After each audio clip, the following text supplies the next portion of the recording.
أهلا السلام عليكم. باش نحكي لكم اليوم la destruction de Carthage. عارفين la destruction de Carthage, il y en a eu plusieurs. La toute dernière, celle de 698 par les troupes, par les Omeyyades, ou Maouïnes, qui va être définitive. Alors c'est un grand mystère de la destruction de Carthage en 698. Pourquoi est-ce que la ville ne s'est jamais plus relevée? Mais bon, عملت لكم صفحة على الموضوع هذا. Il y a eu d'autres destructions antérieures, celle des Romains de 2002 avant Jésus-Christ, celle des Romains encore de 146 avant Jésus-Christ, et il y a eu celle des Byzantins, et il y en a certainement eu d'autres. La ville a été menacée certainement. Bon, mais ce sont celles que l'on connaît. Alors on ne sait pas grand-chose sur la destruction de Carthage en 698. On a quelques traces, quelques connaissances sur la destruction de Justinien. Et celle de Carthage, qui est la plus importante, celle de 146 avant Jésus-Christ, elle est mémorable parce que l'histoire nous a laissé des traces écrites, notamment les romances d'Appia, les témoignages de Polybe qui étaient présents, qui étaient actifs à l'époque. Donc c'est une destruction que l'on connaît assez bien, celle de 146 avant Jésus-Christ. Alors, qu'est-ce qui s'est passé dans cette destruction?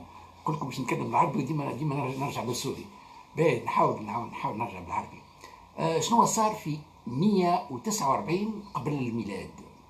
149 قبل الميلاد Rome déclare la guerre à Carthage. علاش؟ Parce que Carthage était soumise à un traité de paix et les Romains disent que ce traité de paix n'était pas respecté. Et alors, Carthage veut éviter la guerre et donc Rome lui met des conditions. Il dit ok, d'accord, on ne fait pas la guerre, mais vous nous remettez sans otage de nobles familles. Alors, je ne vous raconte pas les déchirements, ce sont les familles les plus importantes du pays qui sont envoyées en otage à Carthage. Carthage accepte un désarmement unilatéral, elle remet 2000 catapultes, elle remet 200 000 armes, elle brûle ses vaisseaux, elle doit brûler ses vaisseaux pour éviter la guerre. Et donc, c'est un désarmement unilatéral et pour éviter la guerre, Carthage se dispose à tout faire. Entre parenthèses, cette attitude de Carthage à vouloir payer pour éviter la guerre, eh bien, c'est une erreur qu'elle va constamment refaire. Enfin, on le verra dans le courant de l'histoire. Hassilo. Donc, Carthage veut éviter la guerre avec Rome, parce qu'elle craint la toute-puissance militaire de Rome. Et donc elle se dispose, elle se désarme, elle rend tout ce qui est possible. Et voici que Rome rajoute une condition supplémentaire. Il faut que la ville se vide de ses habitants. Il faut que la ville se déserte. Il faut que les habitants aillent habiter à 20 stades de la cité de Carthage. C'est quoi cette histoire-là? 20 stades, c'était l'équivalent de 15 ou 17 kilomètres. Et il faut que la ville se vide parce qu'il faut la brûler. Et donc Carthage se sent piégé. Bon, avant d'en arriver là, il y a quelque chose que je ne vous ai pas dit. En quoi est-ce que ce traité de paix, enfin supposé de paix romaine bien sûr, n'a pas été respecté? En fait, c'est à cause de ce Massinissa qui règne sur le Maghreb central. Et donc, Massinissa qui est un allié de Rome. Et il a contribué à la victoire de Zama, de Scipion l'Africain. Donc vous voyez, en Afrique du Nord, nous n'étions pas très unis. Et il y a le roi numide et il y a les Puniques de Carthage. D'accord? Donc les Puniques de Carthage sont portés sur la mer. Et le roi de Numidie, lui, est un allié de Rome. Il connaît le parti du plus fort. Bon, et sa capitale, c'est Douga. Et depuis Douga, il harcèle Carthage, il veut récupérer les Grandes Plaines, il veut un territoire uni, et donc Carthage est obligé de rechercher des alliances. Et comme je vous disais que Carthage est portée sur la mer, elle va chercher ses alliances sur la Sardaigne, sur la Sicile, sur l'Italie, parce qu'il y a des cités italiennes qui sont favorables à Carthage, puisqu'elles font le négoce, le commerce, et puis de Tripoli, de la Tripolitaine. Donc Carthage cherche des alliances pour se battre contre Massinissa. Et là, les Romains ne sont pas contents. Eh bien, ils disent, oui, vous ne respectez pas le traité de paix, et on pose des conditions tellement énormes, autre chose, c'est que Carthage va perdre contre Massinissa, donc elle va sortir quand même assez épuisée. Les mercenaires sont, enfin bon, on emploie des mercenaires pour la guerre, et donc c'est un peu un échec, et sur cet échec se rajoute une déclaration de guerre de Rome. Donc Rome pose ses conditions, elle désarme Carthage, elle lui prend les gens de sa noblesse, elle lui fait... et au moment où on pense avoir trouvé un arrangement pour éviter la guerre, encore une phrase de Churchill, ils ont cru éviter la guerre, ils auront le déshonneur et la guerre, et c'est exactement ce qui va se passer avec Carthage. C'est-à-dire que les Romains vont rajouter une demande supplémentaire qui consiste à quitter la ville et à se replier sur le terroir. Alors l'idée de Rome, c'est que bien sûr, elle craint cette puissance commerciale de Rome, cette puissance maritime de Carthage, et donc elle souhaiterait que Carthage se replie sur elle-même. Alors en 146, à partir de ce moment-là, Carthage sent qu'elle est piégée, et alors c'est inévitable, il faut faire la guerre, donc on se déchire, et on essaye, dans tous les derniers ressourcements, trouver les moyens pour se réarmer, pour chercher des alliances. On va chercher des alliances jusqu'en Mauritanie, on va réarmer, on va reconstruire à toute vitesse, et la guerre va durer pendant 3 ans. Carthage est assiégée pendant 3 ans, de 149 avant Jésus-Christ jusqu'à 146 avant Jésus-Christ.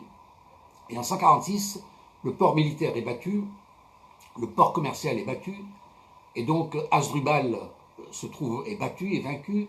Donc la famille se replie, comment on appelle ça, elle se replie dans... Ah c'est là où il y a la... J'ai oublié comment on appelle ça. Ah c'est la colline de Byrsa.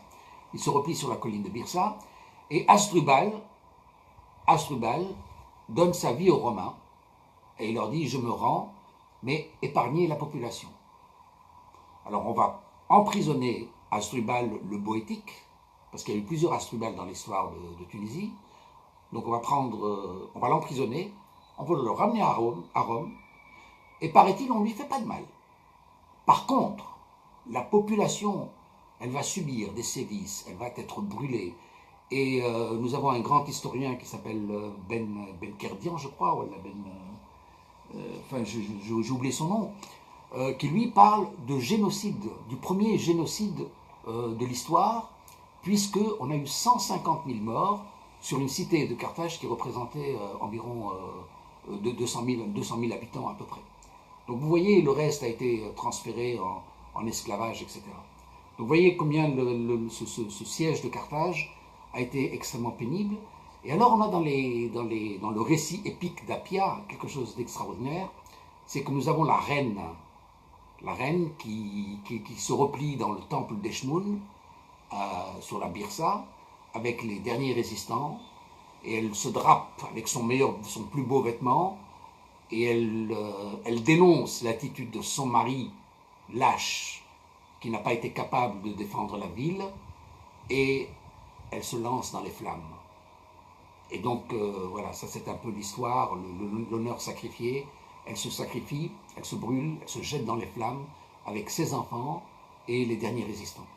Voilà, donc vous voyez que cette histoire de la destruction de Carthage de l'an 646, nous avons des traces, nous avons des récits, ce sont les récits qui font l'histoire, hein, et bon, intéressant et sympathique. Alors pourquoi cette violence contre Carthage? Pourquoi cette si forte violence contre Carthage? Il y a d'abord le quadragénaire Caton, Caton, Marcus Caton, qui terminait ses discours en disant toujours « Delanta es Carthago ». يعني ما فيش حل. Il faut détruire Carthage. C'est la chose pour laquelle on doit être uni. Alors, à 80 ans, il est mort, donc on sent qu'il est mort un peu avant la guerre. Et Caton disait, un jour il est venu au Sénat romain, وجاب لهم كرموسة. قال لهم الكرموسة هذه ناس تغزل فرشكة. قال لهم الكرموسة هذه جاية من كرتاج. يعني لقطوها عليها 3 أيام ووصلت لنا هنا فرشكة. يعني باش يبين لكم قداش العدو في حيوتكم، وكرتاج مازالت تمثل عدوة كبيرة. ولهذا ما فيش حل. ديلانتا است كارتاغو، وكان يخلص كل خطاب يكملوا ب ديلانتا است كارتاغو. Donc il est aussi resté mémorable. Et donc il vouait une haine à Carthage qui était impertinente sur le plan économique, une réussite extraordinaire. Et pourtant, elle se disposait à payer. Et une chose que je ne vous ai pas dit aussi, c'est que le fameux impôt de 50 ans, mais Carthage l'a payé en 10 ans. Laissez-nous notre indépendance. Et c'est une indépendance commerciale, économique. Et donc, vous verrez que plus tard, on va vous dire pourquoi est-ce que la marine carthaginoise a échoué. Vous savez que les historiens arabes parlent de Tunis al-Khadra. Et oui, Tunis al-Khadra, donc il y avait du bois.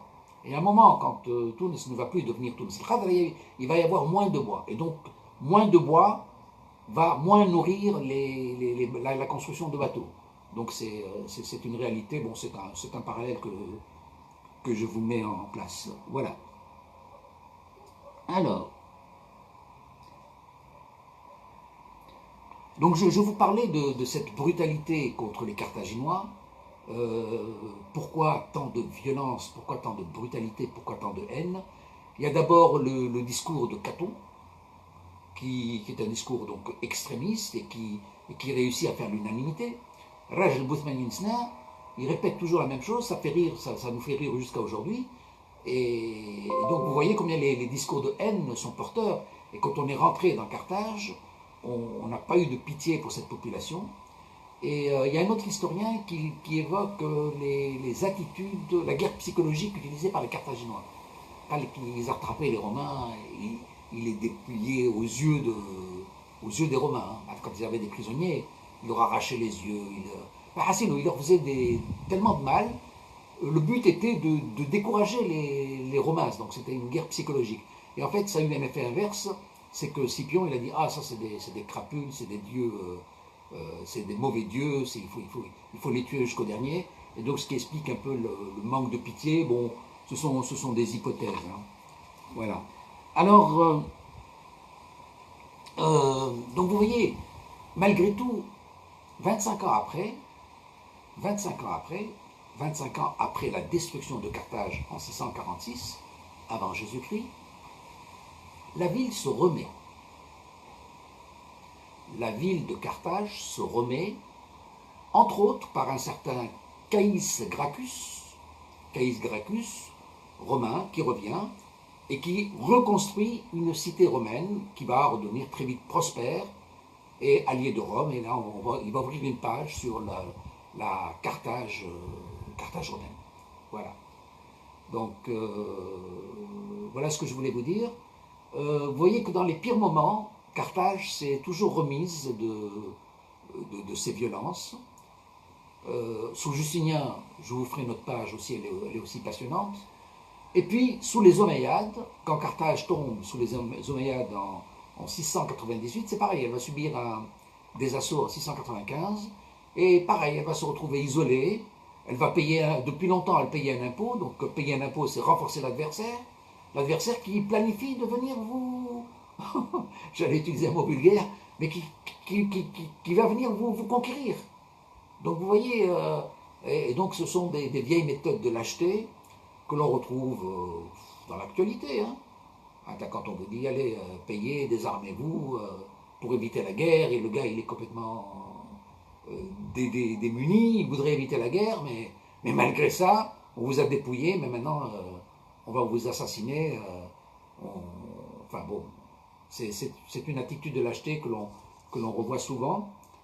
Donc, on le verra aussi sous Carthage. Carthage a préféré payer sous les Omeyyades, quand il y a eu les premiers assauts. Carthage a aussi payé des indemnités pour éviter la guerre. Mais c'est juste une question de temps. Hein. La guerre a fini par venir, et quand les Omeyyades ont attaqué Carthage en 695, et qu'ils ont fini par la prendre en 698, après Jésus-Christ, là cette fois c'est pas avant Jésus-Christ, c'est après Jésus-Christ, donc elle s'est retrouvée seule, elle a renforcé l'adversaire, elle n'avait pas d'alliance, elle n'a pas construit d'alliance, et c'est un peu le même schéma que l'on revoit pour Carthage en 146 avant Jésus-Christ. C'est pareil, elle n'a pas eu d'alliés, elle n'a pas eu d'alliés pour venir l'aider. Elle est allée chercher les Mauritaniens qui étaient très loin le temps qu'ils arrivent. Le Byzacène, donc c'est la région du Sahel actuelle en Tunisie, de Sousse, etc. Le souverain Sifax, les descendants, on leur demande de venir soutenir Carthage, et ces gens-là, ils ne veulent pas s'engager contre Rome. Hein. Rome est terrible, terrible, terrible dans la sanction et jamais généreuse dans l'aide. Hein. Et c'est ce qu'a compris Massinissa. En étant allié de Rome, il a gagné toute la Numidie. Il est devenu le roi de toute une région de l'Afrique du Nord. Et Rome n'aime pas les insoumis. Hein. Et donc, vous voyez, ce récit de l'histoire de Carthage qui est pacifique, qui est une histoire de paix malgré tout, mais c'est parce qu'on a eu dans nos mémoires des histoires de guerre abominables. Je vous ai parlé de Ben Kerdian, là, qui vous parle du premier génocide de l'histoire. 150 000 morts dans une cité de 200 000. Vous savez, sous Justinien, c'était pareil. Sous les Omeyyades, là, on a moins de récits, hein. On a moins de connaissances. Voilà. Bon, je voulais vous faire ce mot parce que je vais voyager, donc j'en profite un peu. Qu'est-ce que je pourrais vous dire encore ?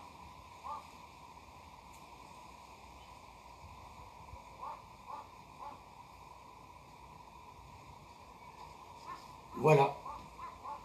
Encore une fois, je n'ai pas tenu ma promesse.